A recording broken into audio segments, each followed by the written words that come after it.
পাকা তাল শেষ হয়ে যাওয়ার আগে পাকা তালের ভাপা পিঠে এইভাবে একবার বানিয়ে দেখতে পারেন। খেতে কিন্তু দুর্দান্ত হয়। পাকা তালের কেকও বলতে পারেন বন্ধুরা। আর একদম সহজভাবে খুব কম উপকরণে বানানো। আসসালামু আলাইকুম, লিলির রান্নাঘরে সবাইকে স্বাগত। আসুন তাহলে দেখে নেওয়া যাক আজকের রেসিপি পাকা তালের ভাপা পিঠে। আর আশা করছি রেসিপিটি দেখার পর সকলের অনেক ভালো লাগবে। তো রেসিপিটি বানানোর জন্য প্রথমেই একটা মিক্সিং বোল নিয়েছি, আর বোলের মধ্যে নিয়ে নিচ্ছি এইরকম কাপ মাপে 1 কাপ সুজি। আর ঠিক যতটা সুজি নিয়েছি তার অর্ধেক নিয়ে নিলাম চিনি। আর মিষ্টিটা যে যার টেস্ট অনুযায়ী কম বেশি করে দিয়ে নিতে পারেন। আর স্বাদের ব্যালেন্সটা ঠিক রাখার জন্য সামান্য পরিমাণ দিয়ে দিলাম লবণ। মিষ্টির মধ্যে লবণ দিলে টেস্টটা অনেক বাড়ে। এবার দিয়ে দেব 2 চা চামচ পরিমাণ ময়দা, আর দেব 1 বাটি পাকা তালের পিউরি। আর আমি এখানে তালের পিউরিটা আগে থেকেই বের করে জাল করে খুব ঘন করে ফ্রিজে রেখে দিয়েছি। আর ঘন পিউরি বলে আমি একটু কম দিয়েছি, আপনাদের পিউরিটা যদি পাতলা হয় সেক্ষেত্রে আর একটু বেশি করে দিয়ে দেবেন। এবার এর মধ্যে 1 প্যাকেট দিয়ে দিলাম গুঁড়ো দুধ। গুঁড়ো দুধ দিলে এর টেস্টটা আরও বেশি হয়। 1 টেবিল চামচ দিয়ে দিলাম বেকিং পাউডার, আর তার অর্ধেক দিয়ে দিলাম বেকিং সোডা। এবার এই সমস্ত কিছু আমি হাত দিয়ে আগে একটু ভালোভাবে মেখে নেব। আর বন্ধুরা, বেকিং পাউডার আর বেকিং সোডাটা অবশ্যই একটু বুঝে দিতে হবে। খুব বেশি হয়ে গেলে এই পিঠের টেস্টটা আর ভালো লাগবে না। তো এবার অল্প অল্প জল দিয়ে ব্যাটারটাকে মেখে নেব খুব ভালো করে। আর ব্যাটারটা ঠিক এইভাবে মাখা হয়ে গেলে ঢাকা দিয়ে সাইডে আধ ঘন্টার জন্য রেখে দেব। যেহেতু এর মধ্যে সুজি আছে, আধ ঘন্টা রেখে দিলে সুজিটা খুব ভালোভাবে ভিজে ফুলে যাবে। তো ফিরে এলাম আধ ঘন্টা পর। এবার এর মধ্যে আমি 2 টেবিল চামচ দিয়ে দিলাম সাদা তেল, আর দিয়ে দেব কিছুটা কোরানো নারকেল। তালের পিঠের মধ্যে নারকেলটা দিলে খেতে অনেক বেশি টেস্ট হয়। তো এবার এই সমস্ত কিছু 1 মিনিট একটুখানি ভালো করে মিশিয়ে নেব। আর সুজিটা ভিজিয়ে রাখার কারণে অনেক বেশি ঘন হয়ে গেছে, তাই এর মধ্যে আবারও অল্প একটুখানি জল দিয়ে দেব। অল্প একটুখানি জল দিয়ে ঠিক এভাবে একটুখানি ফেটিয়ে নেব।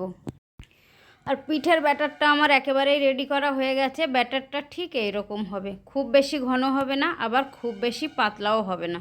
তো এবার পিঠেটা বসিয়ে নেব।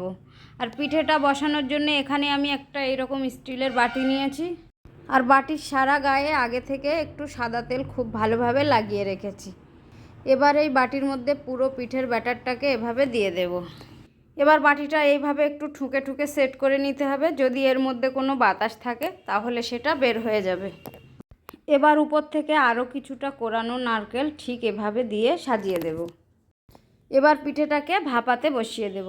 তার জন্য চুলাতে একটা কড়াই বসিয়েছি, আর কড়াইয়ে দিয়ে দিয়েছি অর্ধেক পরিমাণ জল, আর তার মধ্যে একটা স্ট্যান্ড ঠিক এভাবে বসিয়ে দিয়েছি। এবার এই স্ট্যান্ডের উপরে পিঠের বাটিটাকে বসিয়ে দেব। আর লো টু মিডিয়ামের মাঝখানে রেখে 25 থেকে 30 মিনিট জাল করে নেব। জাল করে নিলেই পিঠেটা একবারেই রেডি হয়ে যাবে। আর যেহেতু আমি বড় বাটির মধ্যে দিয়েছি তাই আমার সময়টা একটু বেশি লাগছে। যদি আপনারা ছোট ছোট স্টিলের বাটির মধ্যে যান সেক্ষেত্রে 15 থেকে 20 মিনিটের মধ্যে পিঠেটা রেডি হয়ে যাবে। তো দেখুন বন্ধুরা, পিঠেটা কত সুন্দরভাবে রেডি হয়েছে, আর কত সুন্দর ফুলে উঠেছে, আর দেখতে কতটা সুন্দর লাগছে। তো এবার একটা কাঠি দিয়ে চেক করে নিলাম, পিঠের মধ্যে একদমই কাঁচা নেই। কাঁচা থাকলে এই কাঠির গায়ে লেগে যেত। তো এবার চুলোটা বন্ধ করে পিঠের বাটিটাকে নামিয়ে নেব। পিঠের বাটিটা নামিয়ে খুব ভালোভাবে আগে ঠান্ডা করে নেব। তো বন্ধুরা, ফিরে আসছি ঠান্ডা হওয়ার পর। তো পিঠেটা খুব ভালোভাবে ঠান্ডা করে নেওয়া হয়ে গেছে। এবার এই পিঠেটা তুলে নেব, তুলে পিস পিস করে কেটে নেব। আর বন্ধুরা, আমার এই রেসিপি যদি ভালো লেগে থাকে লাইক কমেন্ট শেয়ার করতে ভুলবেন না। সঙ্গে চ্যানেলটিকে সাবস্ক্রাইব করে আমার পাশে থাকার অনুরোধ রইল। আর যে সকল বন্ধুরা ফেসবুক পেজ থেকে দেখছেন অবশ্যই আমার চ্যানেলটিকে ফলো দিয়ে রাখার অনুরোধ রইল। তো পিঠেটা আমি উঠিয়ে নিয়েছি বন্ধুরা, দেখুন কতটা সুন্দর দেখতে হয়েছে, আর একদম স্পঞ্জি আর জালিদার হয়েছে। আর শুধু তাই নয়, এই পিঠেটা খেতেও কিন্তু ভালো লাগে, আর খুব কম সময়ের মধ্যে রেডি হয়ে যায়। এভাবে একবার হলেও বানিয়ে দেখার রিকোয়েস্ট রইল। আর বানানোর পর খেতে কেমন হলো অবশ্যই আমাকে কমেন্টে জানাতে ভুলবেন না বন্ধুরা।